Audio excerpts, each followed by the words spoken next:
The chronicles of men are often writ in blood and ambition. Few embody this truth more starkly than Umar, a man known as the corrupt. Yet adversity forges new paths. Following the devastating plagues that stole his kin, Umar cast away his old allegiances. No longer would his band be known as the Phoenix of the Chalice. He chose a new sigil, a new identity. The Black Hand. This marked his intent. He would become the cleansing pestilence upon a corrupted world, bearing his past sins as a stark reminder before the divine. His spirit, though scarred, was inflamed. His mind, ambitious and unyielding. His journey of transformation began. Seeking solace in a new creed, Umar entered a mosque. There he encountered a woman of faith, seeking the blessings of the local imam as he embarked on the profound path of embracing the Ash'ari way. His mission was clear: to spread his renewed faith to the peoples of the land. With this divine charge, he ventured forth to Sinai, in the lands of the Fertile Crescent. It was in the evening time, of course, in Umar's camp. He was transcribing some transcripts. His wife, Alitash, is pregnant and resting. Umar is reviewing some of those texts when his trusted contact, Al-Khadir, enters. Umar! Word from the northern hills, a new band of bandits troubles the trade routes. They're led by a woman, they say, fierce, calls herself Zara, the desert hawk. They strike fast and vanish into the canyons. Merchants are terrified, and the local levies are too slow and scared to catch them. Zara, a woman leading such a band, is unusual. What is known of her or her followers? Are they driven by desperation or mere cruelty? Are they European or are they African? Is this a queen? Is this a queen? Desperation mostly, and it seems this woman is indeed a European. She leads the band, and it is displaced families, former soldiers, those who have lost everything in the recent droughts and conflicts. Zara, they say, was a healer in the area before it was razed by a rival clan. She has a reputation for being ruthless in the raids, but also for sharing spoils fairly amongst her own. They are fiercely loyal to her. And just then, a cry comes from the other room, followed by the urgent call of a midwife. Umar's expression shifts from concern about the bandit to anxious anticipation. He rushes to his wife's side. Time passes quickly in a montage of hushed activity, prayers, and finally, the healthy cry of a newborn.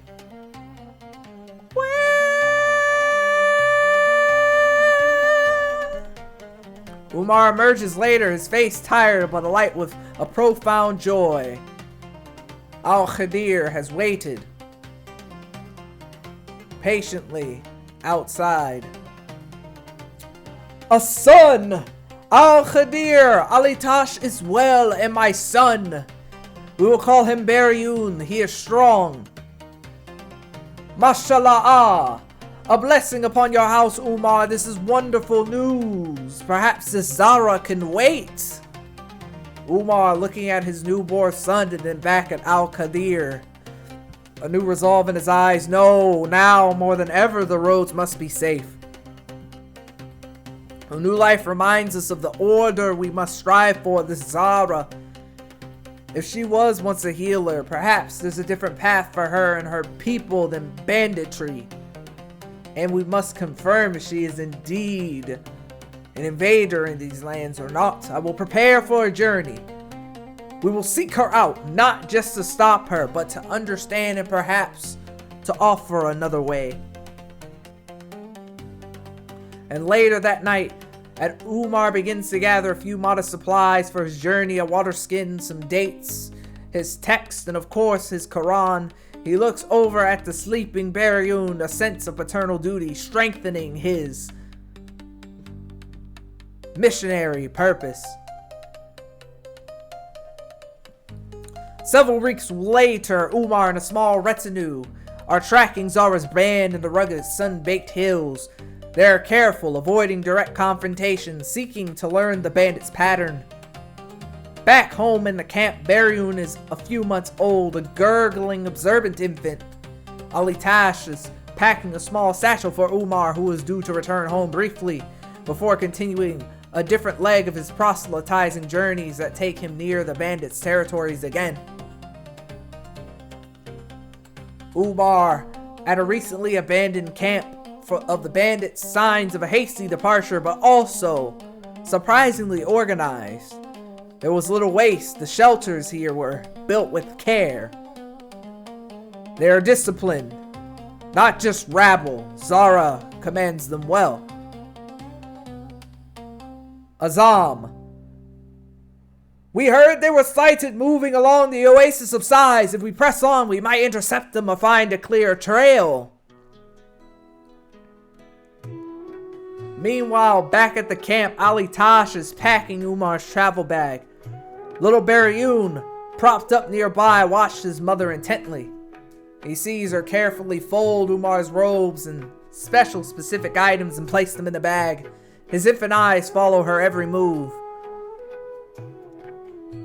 And back at the desert camp, Umar, his pursuit is patient. He speaks to herders, to fearful villagers, gathering snippets about Zahara. Some curse her, others speak with a reluctant respect, mentioning acts of unexpected kindness, sparing a poor family, leaving medicine for a sick child even as they took supplies. They describe Zara as something very unusual to the area, not native born and the like, but bearing European features, however still maintaining a good level of melanin. There's conflict within her, it seems. The healer and the hawk. Weeks turn into months. Months turn into many periods. Umar returning home to the camp each time before he sets out again. Ali Tash packs his bag, and each time Baryun, now a little older, watches.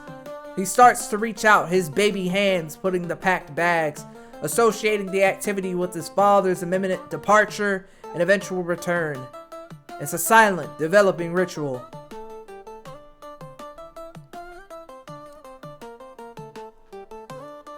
And now the time has come. A hidden canyon, spring. Zara's current refuge. Umar, having anticipated their need for water, has finally managed to arrange a parlay through a captured, then released bandit scout to whom he showed kindness and spoke of his faith and desire for peace. Umar approaches alone, unarmed, carrying only his text. Zara, a woman with fierce eyes and weathered features, but an undeniable air of authority, waits with her core followers. Weapons ready, but not overtly hostile. The missionary, they call you. Come to preach to us while our children starve, or to lead the emir's men to our throats? I come to speak, Zara, daughter of healers. I lead no soldiers. I know of your past, of the injustices that drove you to this path, your heritage, your birth. I also see the suffering it continues, not just for those you raid, but for your own people. But for your own people. But for your own people. This life of fear and flight, is it the future you envision for them? Oh! What other future is there? The Emir only offers chains or the sword. The land is barren. My people look to me for survival. In a world that looks at me as nothing but a dejected freak. Survival can be found in many ways. The strength you have, the loyalty you command, these are powerful gifts. But they are being spent on ephemeral gains. I speak of a community built on a shared purpose, on justice, on faith that sustains beyond the next raid. A community where a healer can mend, not just bind wounds from fighting. Umar speaks for a long time. He doesn't just preach abstract doctrine. He speaks of practical solutions, of appealing to a certain synthetic regional power for land, of building new settlements under a banner of peace and shared work. He speaks of strength found in unity and devotion to a higher calling than mere survival. Some bandits scoff, but many listen, their faces etched with weariness and a dawning curiosity. Zara watches him, her expression unreadable, but her initial hostility softens into a wary attention. Words are easy, preacher. Land? Who would give land to outlaws? With a commitment to change, with a respected leader like Zara vouching for her people's desire to live in peace, doors can be opened. I have connections. I can intercede. But the first step must be yours. To lay down the path of violence and embrace the path of community under the one true faith that calls for justice and mercy. Zara remains silent for a long moment, studying Umar. She sees no deceit in his eyes, only a fervent conviction. And if we listen, if we consider this path, what then, missionary? Then we begin the hard work of building. Together, your skills and your people's resilience, guided by faith that ennobles, not destroys. A year later, a nascent settlement is taking root in the fertile valley, granted after much negotiation by Umar and a reformed Zara, who has proven a strong and fair leader of our now settled people. They are building homes, digging irrigation channels. Umar is visiting, observing the progress. His son Beriyun is now a toddler, nearly 2 years old, walking and chattering. Zara is now dressed in simpler, plainer clothes and walks with Umar through a bustling small community. Former bandits, now farmers, builders, craftspeople. The atmosphere is one of hard work and cautious hope. She has fully embraced the faith Umar introduced, and her leadership, now tempered with spiritual guidance, has transformed her band. It is not easy, Umar. Old habits die hard for some. The winter was harsh, but there is a future here. Our children are learning trades, not how to wield a knife in the shadows. Your word, your faith, it gave us a foundation. Umar smiling. It is not easy.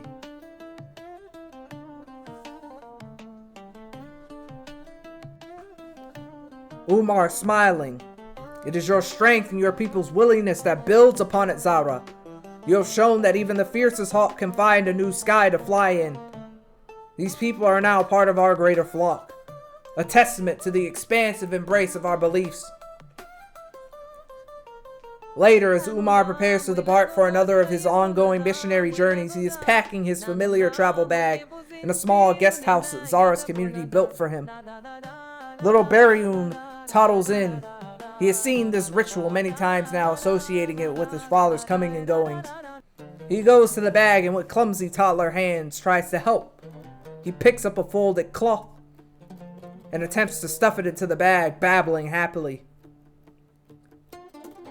Huh!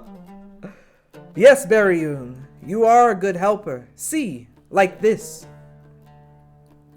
Umar gently guides his son's hand, showing him how to place the items neatly. It is a small moment, but it is a solidified habit. From this day forward, whenever Umar prepares for a journey, Beriyun as he grows will be there helping, his father pat. It becomes their quiet ritual of connection. A son's small service to a father constantly engaged in the larger surface of his father and people. Umar looks at his son then out at the new peaceful settlement. The conversion of Zara's band was a significant success, bringing more souls and strength to his cause. The birth of Bariun and these small shared moments ground him, reminding him of the personal joys and responsibilities that fuel his tireless work to bring order, faith, and community to a fractured world. Umar's growing influence did not go unnoticed. A local dignitary enlisted his help for a delicate matter: to uncover secrets.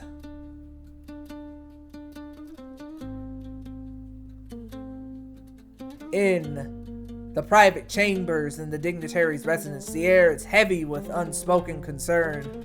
Umar, dressed in his usual attire, sits opposite of Farbis Bagwiri and Debume Kotoya, a man and men who wear fine clothing. They cannot hide the worry etched on their faces. Farbis Baguri leans forward, voice low. Umar, thank you for coming. Your reputation for discernment precedes you. I have a matter of utmost delicacy, one that requires a keen eye and a silent tongue. Umar, ever calm, observing the dignitary. I am here to listen. If it is within my power to shed light on darkness, I will endeavor to do so. It concerns a woman known as Pogba. She moves in circles that intersect with many of influence. There are whispers, unsettling rumors, nothing concrete, you understand, but enough to cause disquiet among certain families. They fear entanglement, scandal. And what is it you wish for me to uncover specifically?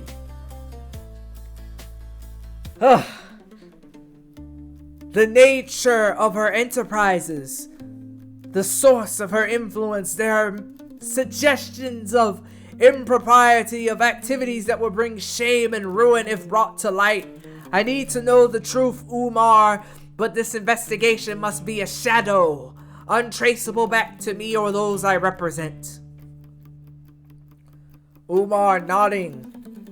I understand the need for discretion. Pogba, I heard the name. She is spoken of in hushed tones, a weaver of unseen threads. I will make inquiries. The dignitary with relief. Farbus, your efforts will be generously acknowledged. Find what you can. The more we know, the better we can protect ourselves and perhaps others. Umar utilized his vast network built from his many pilgrimages and religious exploits. He had connections everywhere through the Ashari.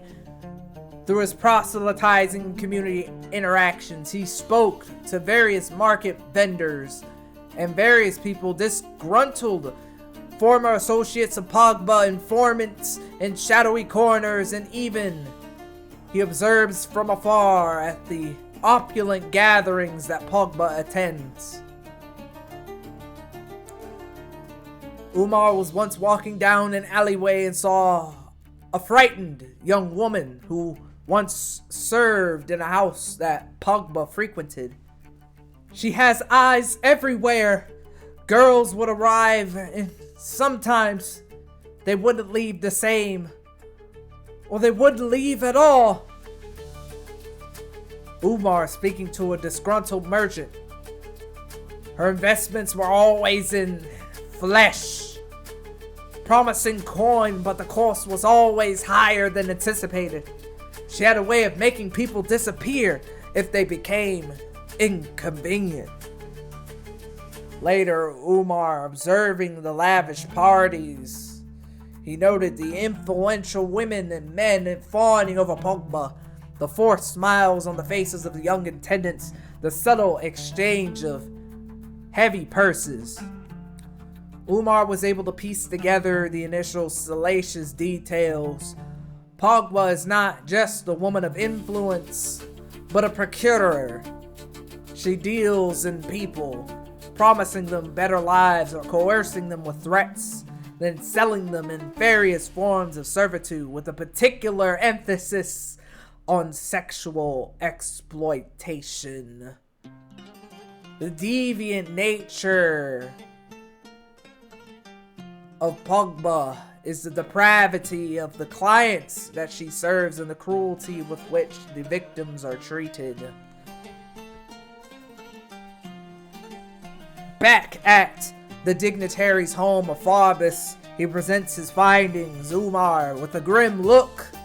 What you suspected and more is true. Pogba's influence is built on a foundation of human misery. She orchestrates a network that preys on the vulnerable, young men, women, children. They are commodities to her. Umar then details the instances of forced servitude, the luxurious establishment where the victims were held, the powerful names that appear to be her clients or enablers, the dignitary, Farbus. He listens, his face growing paler through each sentence. Shaken. This is worse than I had imagined. Truly a deviant. The scandal. If even a fraction of this were to be confirmed. This is but the surface, I believe. The information I've gathered hints at a more intricate operation. Routes through which these individuals are transported. Methods of coercion that go beyond simple threats. And a hierarchy that protects Pogba at the top. The appetite for this knowledge among those who seek to stop her, or perhaps even those who are her rivals, is growing. Then you must continue, Umar. Dig deeper. This web she has spun, it must be fully mapped. We need to understand its reach, its connections, who else is involved, how are they protected. The initial revelations are horrifying, but if there is more, we must know the full extent of this darkness. It will be dangerous. Pogba is not a woman to be trifled with. Those who protect her will be ruthless. And you, Umar, are a man of conviction. The city, knowingly or unknowingly, looks to figures like you to confront such evils. Your proselytizing has given you access to ears that would be deaf to men like me. Use it, please. Find the heart of this corruption. Umar takes a moment of pause, and then he nods, accepting the weight of the task. The insatiable appetite for knowledge about Pogba is not just morbid curiosity, it's a desperate need to understand the full scope of a deeply entrenched criminal enterprise that threatens the very fabric of this country, and perhaps involves people that Farbus would have never suspected. Going forward, some time has passed, and Umar has long continued his investigations. He is now near the city walls, and it has led him to a city guard by the name of Kale, whose uniform looks a little too worn and whose eyes dart around nervously. Umar approaches him for a certain connection. Kale clutches a near-empty coin purse, and he looks over his shoulder before speaking to Umar in a hushed, resentful tone. You said you could help with certain debts. This better be worth the risk, preacher. Talking to you isn't exactly a stroll in the market square. Your debts are a symptom, Sergeant. The sickness lies deeper. I seek knowledge, and you, I believe, are privy to certain irregularities, particularly concerning the movement of cargo and people through the gatehouse on nights when the moon is new. Kale looks visibly pale, his bravado leaving, faltering. I don't know what you're talking about. That gatehouse is run like any other, strict by the book. Umar then takes a step closer, his gaze unwavering, his height towering above Kale.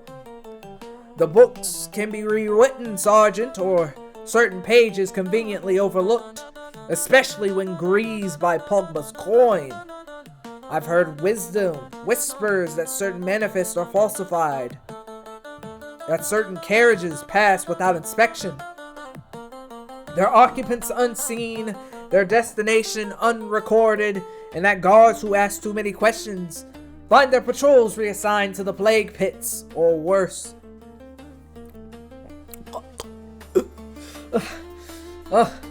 Kale, after a gulp, goes instinctively to the hilt of his sword and then dropping his hand down.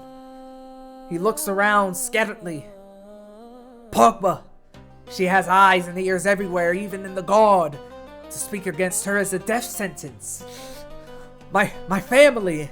And what will your family have when your debts crush you, Kale? Or when Pogba decides your silence is no longer valuable enough?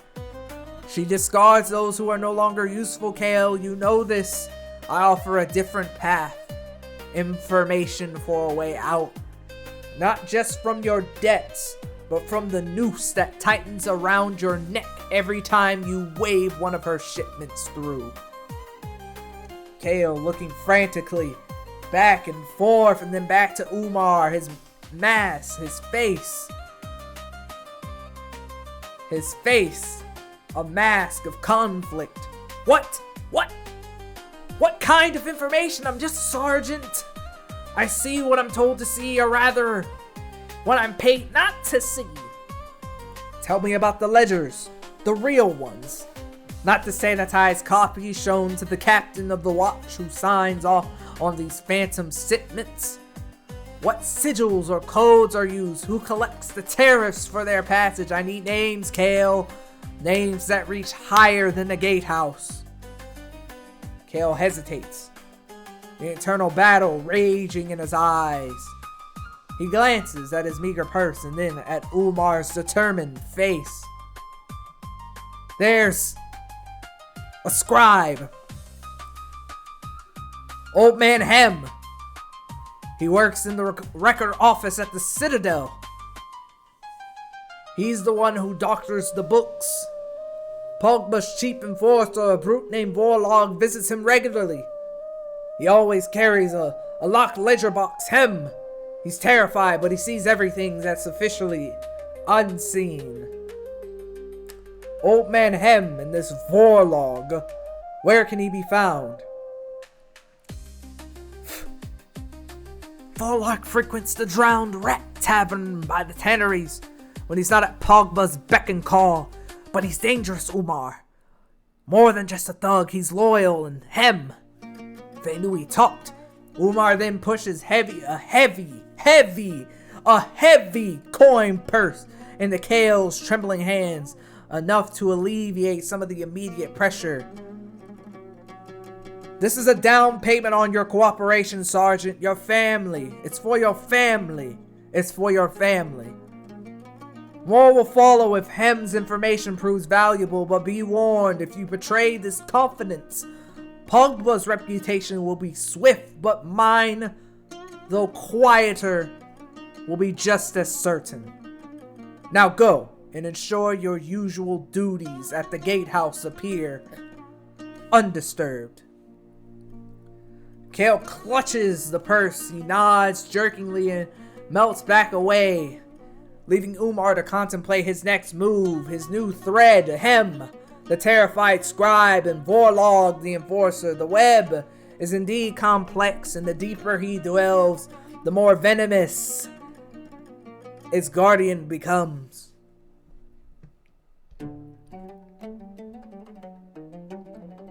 And now Umar has found the records office within the town. It is a late afternoon and the sounds of shuffling of the rowdy bureaucrats begin to wane and light filters through a high grimy window, Umar is concealed in a deep doorway, blending seamlessly with the shadows, his attention fixed on the entrance to a small antechamber-like office. The old man Hem's den. Umar has been observing this area for quite some time. His patience is a practice. Art, weighs, and takes from his meditations. He notes the nervous tick of the few clerks who pass, the way they avoid eye contact when nearing Hem's door. He's learned Hem's routine. The old scribe rarely leaves his office during the day, and meals are apparently taken at his desk. Kale's information painted Hem as a man living on the edge. And then the moment came. The corridor briefly emptied, and then there were heavy, confident footsteps, different from the timid shuffles of the clerks. Vorlog appears. He is a large, imposing man. His face, a roadmap of old brawls. His height, equal to Umar. His eyes, cold and watchful. He carries a sturdy, locked ledger box under one arm, its brass fitting dulls gleamingly. He doesn't knock on Hem's door, but pushes it open and enters as if he owns the place. Umar remains perfectly still, a statue carved from shadows. He can't see into the office, but he can hear muffled voices. Four logs is a low, gravely rumble devoid of warmth. Hem's is thin, reedy quaver, punctuated by what sounds like a nervous cough. Ha ha ha! The usual. And make sure the count's aligned this time, old man. Her ladyship dislikes discrepancies. They make her unhappy. Yes, of course, Master Vorlog, meticulously. And as a few minutes pass, the sound of rustling parchment, the scratch of a quill, and perhaps the ledger box being opened and closed, then Vorlog's voice again sharper. Good, keep it that way. And remember, Hem, your continued health depends on your discretion and your accuracy. The door creaks open and Vorlog exits, the ledger box still under his arm. He glances down the corridor, his eyes sweeping the shadows. Umar remains imperceptible. Vorlog grunts, seemingly satisfied, and his heavy footsteps recede. A long moment of silence, then the door to Hemlock's office creaks open slightly. Old man Hem peers out, his face ashen. His eyes wide with fear, he clutches a small, tattered rag to his mouth, as if to stifle a cough or a sob. He quickly scans the corridor, sees no one, and is about to retreat when Umar makes his move. Umar steps silently from the doorway, not startlingly, but with a calm presence. He positions himself so Hemlock can see him. Master Hemlock, a word, if you please, about the burdens you carry. Hem gasps and stumbles back into his office, his eyes fixing on Umar with sheer terror. He looks like a cornered animal. Who are you? I do nothing. I do as I'm told. Go away, Vorlog. Umar raises a placating hand, taking a step into the small, cluttered office.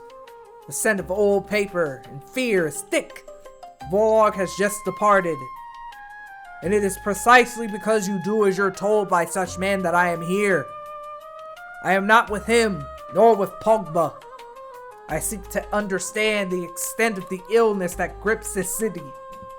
An illness for which you unwillingly, perhaps, keep the records.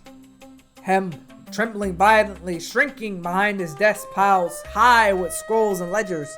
You don't understand. They'll kill me. They'll kill us all. There's no escape from her.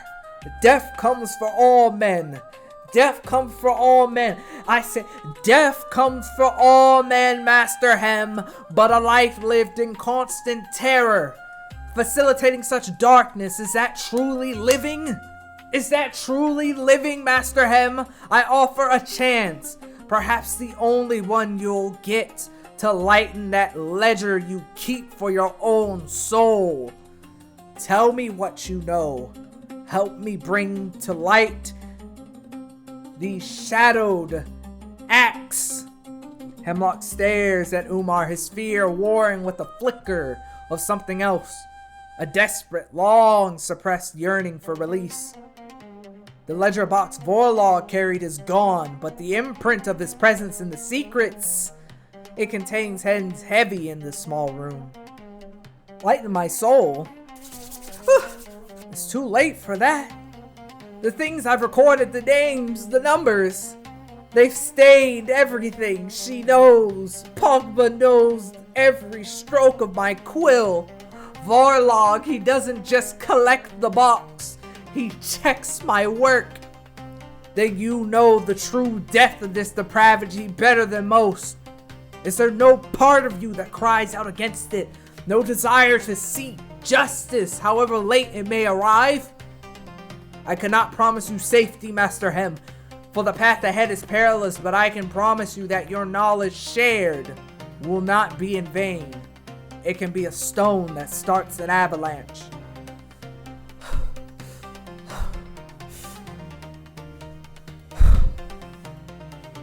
There is one ledger. Not the one Vorlog carries, a personal one where I try to make sense of it.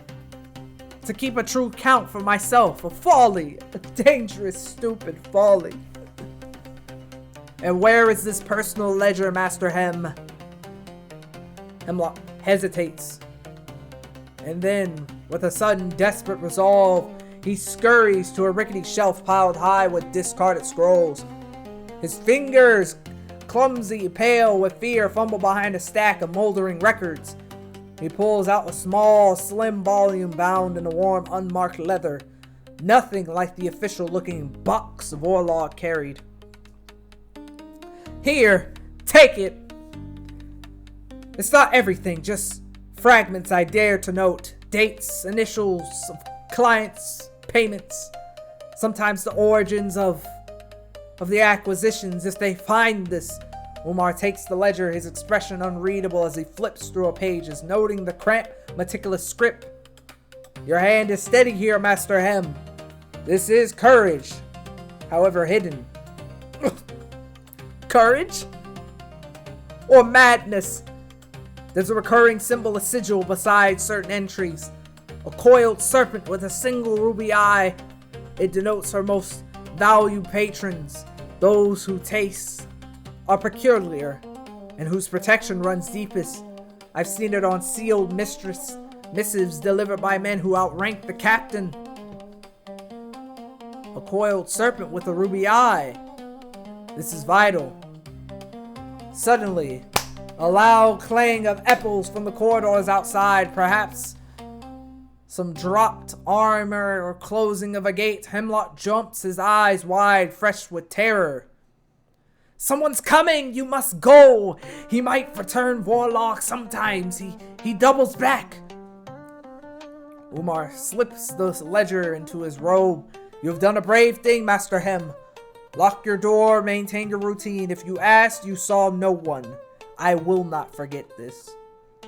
Umar moves with speed. He glances back once at Hem, who has slumped onto his stool.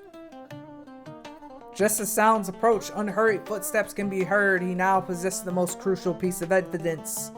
Hemlock's ledger and a new symbol of power and corruption to trace. The ruby-eyed serpent. And days later, Umar, in his modest camp, news and whispers from the city filter back to him through his network. There's been no public pronouncements, no dramatic arrests. Pogba's establishments, though, perhaps a little quieter, still operate. Vorlog is still seen in the usual haunts.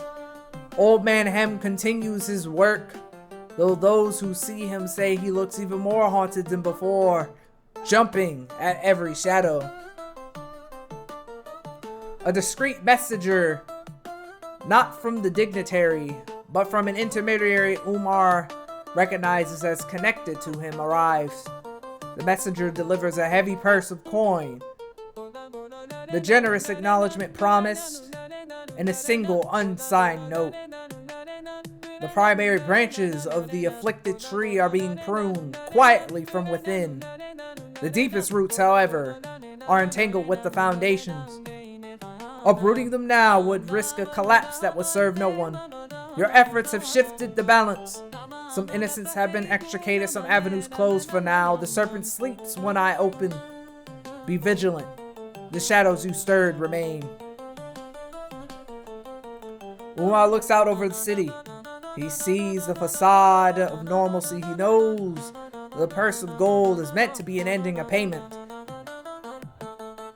for services rendered and for his silence on the full extent of what he might suspect about the serpent's reach. He thinks of Old Man Hem's terror, the lives of the detailed in the hidden ledger, the dignitary's carefully guarded reaction to the ruby-eyed serpent. The victory is partial, almost unseen, a few victims free, a few channels disrupted. But Pogba's operations has been wounded, made more cautious, but not destroyed. The insatiable appetite for her services and the power of those who protect her remain a dark undercurrent. Umar spoke quietly to himself. The mission was to find secrets. The secrets have found their mark, however shallowly for now. But my work, my spiritual work, to Allah continues, and the appetite for true justice, that too is insatiable. Umar sets the purse aside, the small worn ledger given to him by Old Man Hem. He had copied before returning the original to the scribe, a contingency. He knows this fight is far from over. The task for the dignitary is complete, but the larger quest against darkness and its many forms is eternal. The shadows may reign, but so too do those like him, who are willing to walk within them to seek the light. The end is merely a pause in a longer struggle.